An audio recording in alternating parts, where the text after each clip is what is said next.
Muito bem, amigos, chegou agora o momento de estudarmos a Bíblia e nós estamos numa série muito especial chamada Nisto Cremos. E nesta série estamos analisando as 28 crenças fundamentais dos adventistas do sétimo dia. E você é o nosso convidado para o estudo da Bíblia. Antes, porém, deixa eu falar para você, todas as sextas-feiras aqui no programa Encontro com a Vida, nós estamos estudando as profecias de Daniel. Toda sexta a gente estuda uma profecia de Daniel. E nós preparamos um guia de estudo para mandar para você que mora em Santa Catarina. Você que é do estado de Santa Catarina pode solicitar essa revista com todos os temas que aqui estamos estudando. Ela é um presente do programa para você. Pastor, como é que eu faço para ter? Preciso pagar? Não, você não paga nada por ela, é um presente. Você só precisa solicitá-la. Primeiro em nosso site, ou em nosso site é um caminho, né? encontrocomovida.tv. Acesse o site, vai ter lá o local para você colocar o seu endereço e alguém da nossa equipe vai entregar para você. Nós temos agentes do programa em todo o estado de Santa Catarina e eles vão até a sua casa entregar essa linda revista para você, tá bem? Se você quiser pedir pelo WhatsApp, você também pode. O WhatsApp do programa, que é o 48 3281 3075. Nesse WhatsApp você pode solicitar a revista e a gente então vai mandar um link, você preenche os dados postais e nós vamos entregar essa revista na sua casa. Para você que mora fora do estado de Santa Catarina, você pode pedir pelo WhatsApp o arquivo digital e a gente manda para você. Ou então você faz o curso online em nossa plataforma bibliamais.com.br. Tá combinado? Agora, eu estou dando esse mesmo curso de Daniel presencial em duas cidades, aqui em Santa Catarina. Todos os domingos em Tubarão e todas as quartas-feiras em Porto Belo. Então, você que mora em Tubarão e arredores, todos os domingos, às 8 da noite, eu estou na Igreja Adventista Central de Tubarão, que fica no centro, ao lado do Colégio Adventista. Todos os domingos, 8 da noite, eu estou lá para nós estudarmos juntos a Bíblia. Quer o endereço? Rua Luiz Martins Colasso, 570. Esse é o nosso endereço. Rua Luiz Martins Colasso, 570. Você faz a sua inscrição em nosso site, tá bem? O site do programa encontrocomovida.tv. Se não tiver inscrição, na hora faz na recepção do evento. Você que mora em Porto Belo, Itapema, região, quero convidar você para as quartas. Todas as quartas eu estou na Igreja Adventista do Perequê. Nosso endereço, Rua Olinda Peixoto, 611, no bairro Perequê. Olinda Peixoto, 611, e você é o meu convidado, tá bem? Faça planos de estar conosco nessa programação toda especial e venha aprender mais da Palavra de Deus. Quero aproveitar então aqui para avançarmos no estudo de hoje e vamos então estudar o tema hoje, conduta cristã. 21ª crença fundamental dos adventistas do sétimo dia. Antes de avançarmos no estudo, como a gente sempre faz aqui, quero convidar você para nós orarmos. Vamos orar? Pai querido, muito obrigado por estarmos reunidos mais uma vez para estudarmos a Tua Palavra. Queremos suplicar que o Teu bom e Santo Espírito esteja conosco, nos auxiliando agora enquanto estudamos o Teu livro sagrado. Que a nossa mente se abra à compreensão, que o nosso coração se abra à aceitação.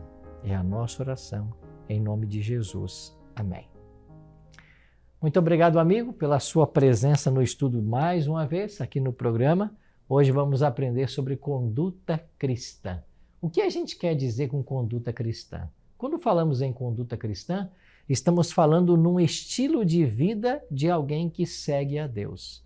E esse estilo de vida é uma resposta grata à grande salvação que Deus operou através de Cristo.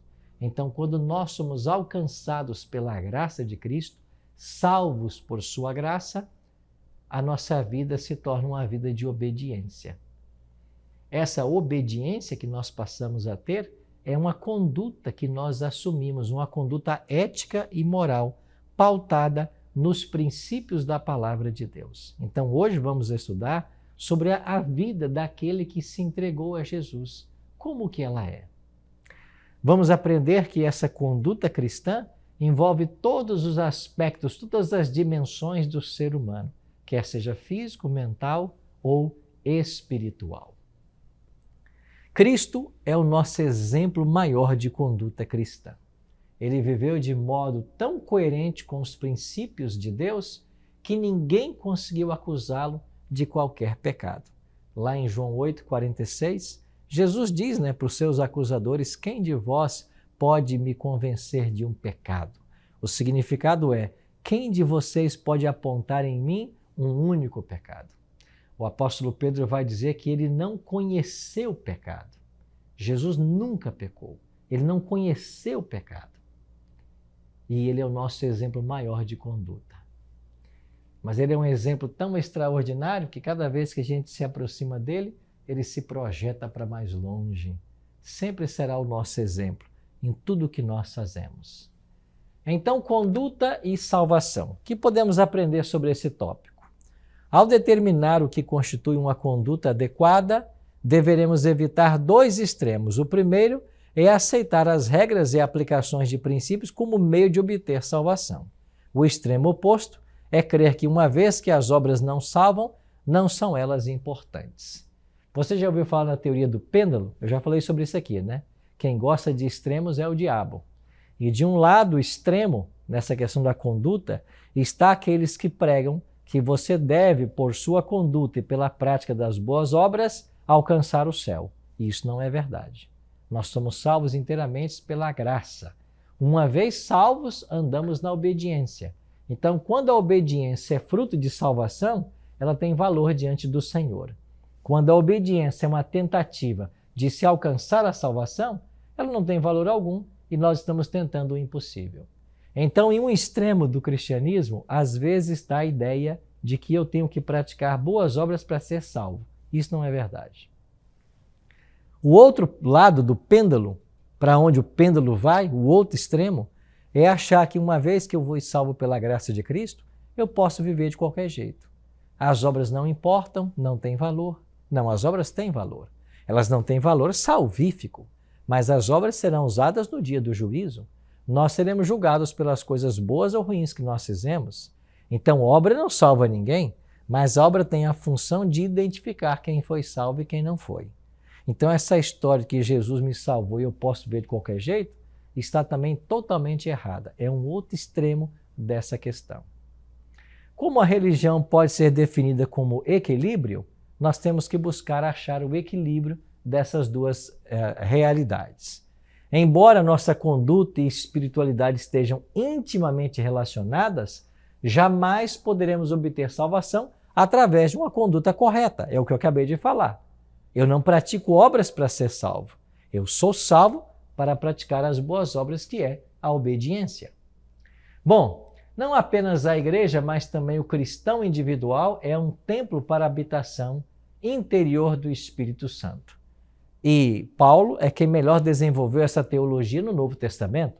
Se você pegar a sua Bíblia, na primeira carta de Paulo aos Coríntios, capítulo 3, versos 16 e 17, capítulo 6, versos 19 e 20, capítulo 10, verso 31, você vai perceber que Paulo diz que o nosso corpo é templo do Espírito Santo e que ninguém pode destruí-lo.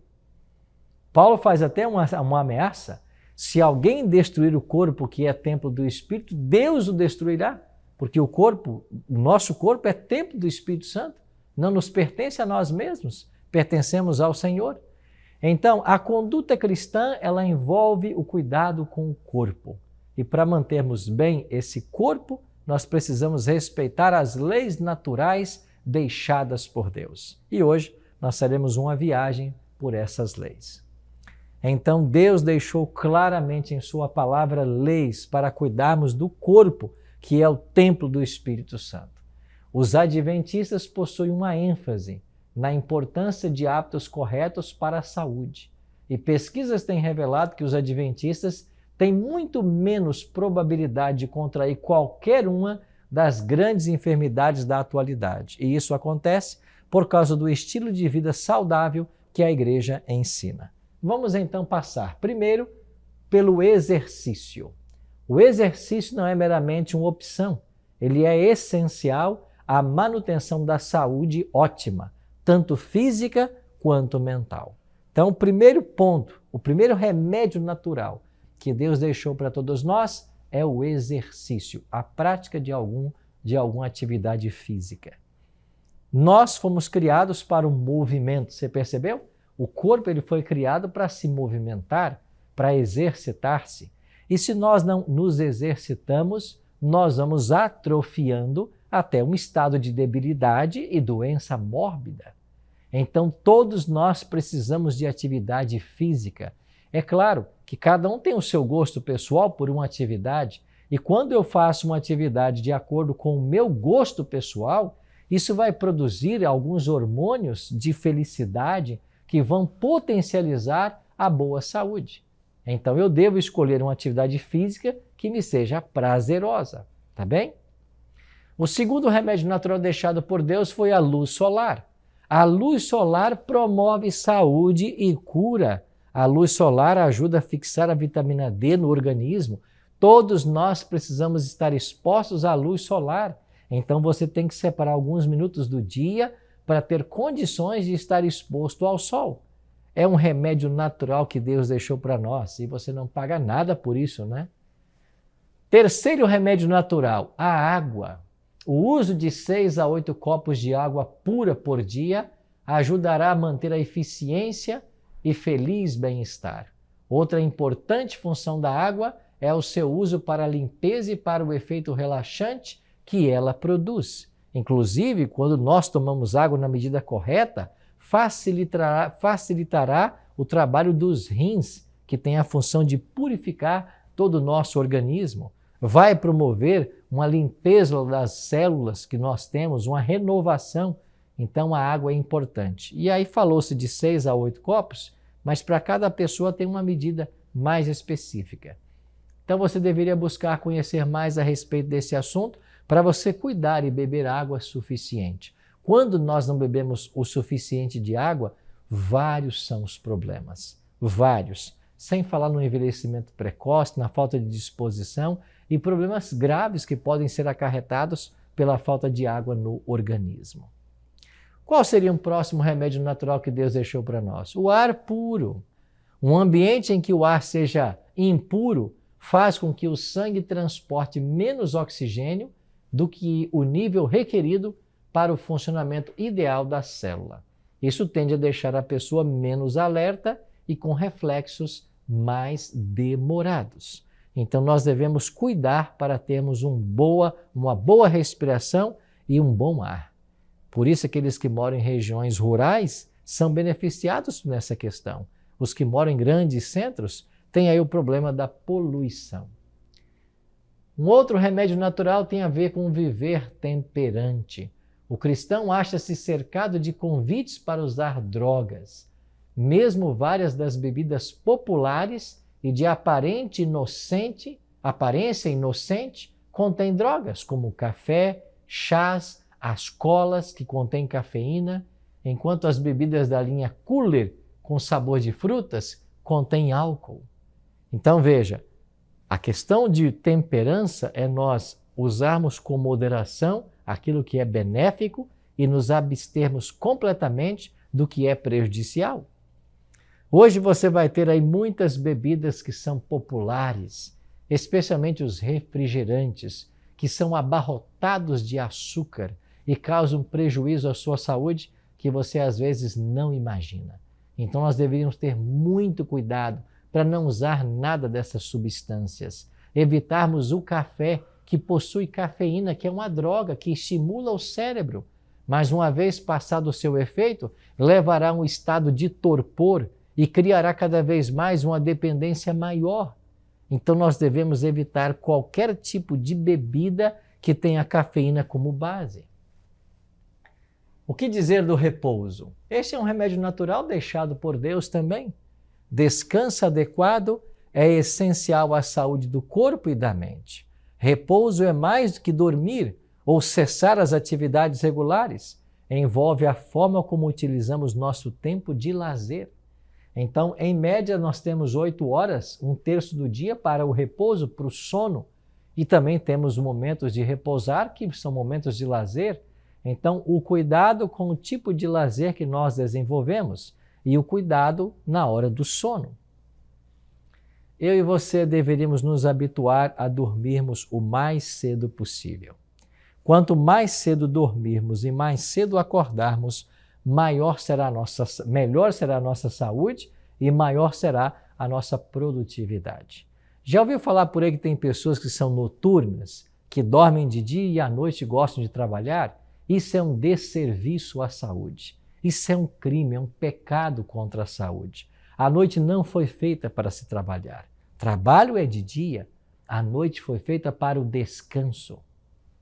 Então, se nós priorizarmos o mais cedo possível irmos para a cama, você vai perceber que o corpo terá condições muito melhores de se restaurar, a recomposição celular e a nossa saúde será outra, a disposição será outra. Infelizmente, muitas pessoas perdem preciosas horas de sono, às vezes diante de uma rede social, diante de um aparelho de TV, às vezes em conversas frívolas. Cuide com isso. Quanto mais cedo dormirmos, mais cedo acordarmos, respeitando essa quantidade de horas, melhor será a nossa qualidade de vida. Alguns ficarão bem dormindo 7 horas, outros ficarão bem dormindo 9 horas. Em média, 8 horas é um bom período de repouso para qualquer ser humano. Então Deus deu para nós esse remédio natural. E a recriação? A recriação é recriação, no mais amplo sentido do termo. Ela deve fortalecer, erguer, refrigerar a mente e o corpo, preparando assim os crentes para voltar de seus períodos de repouso, manifestando novo vigor. Então, os períodos de repouso devem ser períodos saudáveis e agradáveis. Então, a atividade envolvida no repouso, ela deve estar relacionada com aquilo que produz em nós os hormônios da felicidade, da alegria, porque o nosso bem-estar, ele depende desses hormônios. Agora, se a gente, quando tira um tempo para repouso, é para alguma atividade que causa estresse, causa medo, causa tensão, não vamos alcançar a bênção da recriação. Às vezes as pessoas gastam tempo demais com cinemas, televisões, rádios, vídeos, internets, e esses aparelhos exercem um impacto tremendo sobre a vida do indivíduo. É por isso que Paulo, em Filipenses 4, verso 8, tem um conselho muito próprio com relação a isso. Finalmente, irmãos, tudo que é puro, tudo que é bom, tudo que é belo, tudo que é de boa fama, se alguma virtude há e se algum louvor existe, seja isso que ocupe o vosso pensamento. Muitas pessoas são susceptíveis às mensagens das redes sociais, às mensagens dos filmes, do cinema, e essas pessoas são influenciadas pelas ideias, pelas filosofias que todos esses enredos trazem. E muitas vezes essas pessoas acabam no mundo da prostituição, das drogas, do homicídio, porque se levaram por esses sentimentos que esse conteúdo pode produzir. Então, o cristão sábio é aquele que guarda as entradas da alma. E quando eu falo em entradas da alma, eu estou falando em tudo que nós vemos, ouvimos, comemos e conversamos. Aquilo que eu converso, aquilo que eu ouço, que eu vejo, o que eu uso como alimento, tudo isso vai influir no meu comportamento, no meu cristianismo e vai afetar o meu estilo de vida. Então nós temos que guardar, cuidar, vigiar com essas entradas da alma para nós não sermos pegos de surpresa pelo inimigo que anda aí como um leão tentando nos destruir. Satanás é o nosso inimigo e quer a doença e a miséria. Muito cuidado nos momentos de recreação com leituras e músicas que nós ouvimos. A boa música estimula as mais finas qualidades de caráter. Música de baixa qualidade destrói o ritmo da alma, rebaixa a moralidade. Existe também um dilúvio de literatura má, muitas vezes apresentada de modo atrativo, e existem pessoas que são fascinadas por certos tipos de literatura. Existem atividades que são também inaceitáveis. Os adventistas também ensinam que os jogos, teatros, danças devem ser evitados. Ainda questionam o gosto de tempos para assistir eventos esportivos violentos E às vezes eu até contesto, tem certas coisas que são chamadas de esporte, e você vai ver um homem batendo no outro. Isso é esporte quando? Se a pessoa está sendo espancada. Isso não é esporte. Podem chamar de esporte, mas não é. Então nós temos que cuidar muito com essas questões. Um outro remédio natural deixado por Deus tem a ver com o nosso alimento. Ele tem que ser nutritivo. A dieta é planejada por Deus, consistindo em grãos, frutas, nozes, vegetais. Essa dieta oferece os ingredientes nutricionais adequados e favorece a uma saúde perfeita. Quanto mais natural for nossa alimentação, maiores serão os nossos benefícios. O que dizer ainda do vestuário cristão? Quando falamos em estilo de vida, falamos não apenas naquilo que nós comemos, o que fazemos, até a forma como nós nos aparentamos, a forma como nós nos vestimos. Então isso é importante. Deveríamos tomar nossas decisões no tocante ao vestuário com base nos princípios da simplicidade, modéstia, praticidade, saúde e atratividade. Vamos pensar nesses princípios. Primeiro, a simplicidade. A nossa vestimenta deve ser simples, uma vestimenta confortável, que você se sinta bem.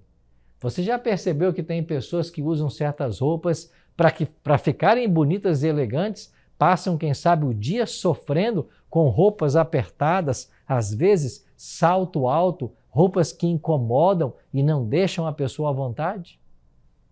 Às vezes, em nome da beleza e da vaidade, nós sacrificamos a própria saúde. O que dizer da praticidade, da modéstia e bom senso, nada indecente, nada imoral, não deixando as partes do corpo aparecer. E também essa atratividade tem a ver atrair para a beleza natural que as pessoas possuem, não expondo suas partes do corpo, etc. O cristão deve se preocupar também com isso. A palavra de Deus tem vários versos que orientam sobre isso, falando sobre a modéstia e o bom senso na questão do vestuário. Quando as pessoas olham para nós, por nosso vestuário, elas já têm uma primeira impressão, elas já apreendem alguma coisa do nosso caráter, da nossa personalidade. Isso deve ser cuidado por você que é cristão, que é cristã. Assim, nós podemos ter um vestuário caracterizado pela beleza natural. Os cristãos ganham para Cristo os descrentes, não por se parecerem com o mundo ou se conduzirem como este, mas por revelarem uma diferença atrativa. Essa diferença atrativa tem a ver com um estilo de vida saudável, belo, modesto. Assim, o vestuário cristão deve ser caracterizado pela graça e beleza naturais. Paulo fala sobre isso em 1 Timóteo capítulo 2, versos 9 e 10. E esses ensinamentos das Escrituras falam também com relação ao uso de adornos de joias. A Bíblia condena o uso de adornos e joias.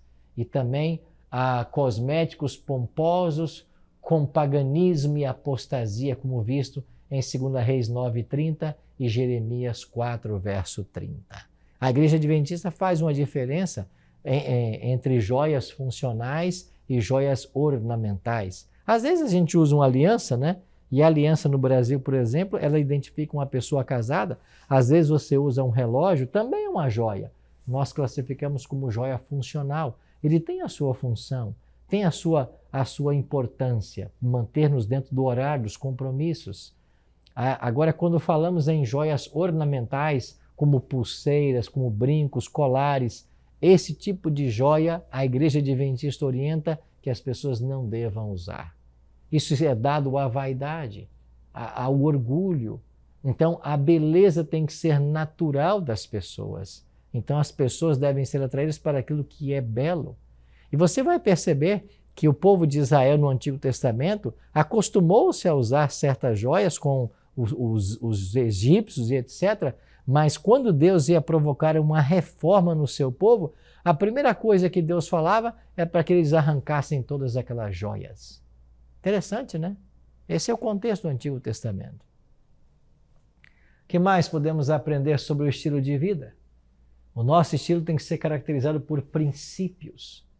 Então, o estilo de vida cristão constitui uma resposta à salvação oferecida por Cristo. O primeiro e mais destacado fruto do Espírito é o amor. Então, nós precisamos ser amorosos em nossas relações. A nossa mente deve estar cativa em Cristo. Semelhante à atitude de louvor, nós devemos ter todas as atividades dentro de uma perspectiva correta, cristã. E nós devemos ser um exemplo. Paulo disse que nós não nos tornássemos causa de tropeço para ninguém. Devemos viver para ministrar a salvação a outras pessoas. Então, viver santo nada menos é do que uma vida diária entregue à vontade de Cristo, uma vida em conformidade com os seus ensinos, à medida que nos sejam revelados através do estudo da Bíblia e da oração. Ou seja, quanto mais eu aprendo da palavra de Deus, mais eu devo me comprometer com os santos princípios dela e viver esses princípios de acordo com a vontade do Senhor. Você percebe que ser cristão é muito mais do que frequentar uma igreja? É muito mais do que ter um nome no livro da igreja? Ser cristão é viver o estilo de vida preconizado na palavra de Deus. É seguir a Jesus como nosso modelo. É abster-nos de tudo que é mal, prejudicial. É usar com moderação mesmo o que é bom. E é termos responsabilidade em todas as nossas ações. E aí? Vamos viver os princípios que Deus deixou para nós em Sua palavra? Peça a ajuda do Senhor para nos ajudar nisso. Muito bem, meu amigo, minha amiga, eu espero que hoje nós tenhamos aprendido que há na palavra de Deus princípios a serem seguidos. Há um estilo de vida que o crente deve assumir, uma vez que ele teve uma experiência com Jesus e passou pela salvação. A Bíblia diz que nós somos nova criatura. Não somos mais as mesmas pessoas. Somos transformados diariamente por sua graça. Precisamos crescer em fé e avançar até a estatura da plenitude de Jesus Cristo. Peçamos a Deus hoje a ajuda dele nessa nossa caminhada, nessa nossa vida de santificação, na vivência dos princípios que a palavra de Deus nos orienta. Vamos orar por isso hoje? Pai, obrigado pelas orientações claras da Tua palavra. Nós queremos, Senhor, viver na Tua presença, andar nos Teus caminhos e fazer a Tua vontade. Por isso, Pai, nos ajuda em todos os momentos. Cuida de nós nesse dia. Oramos em nome de Jesus. Amém.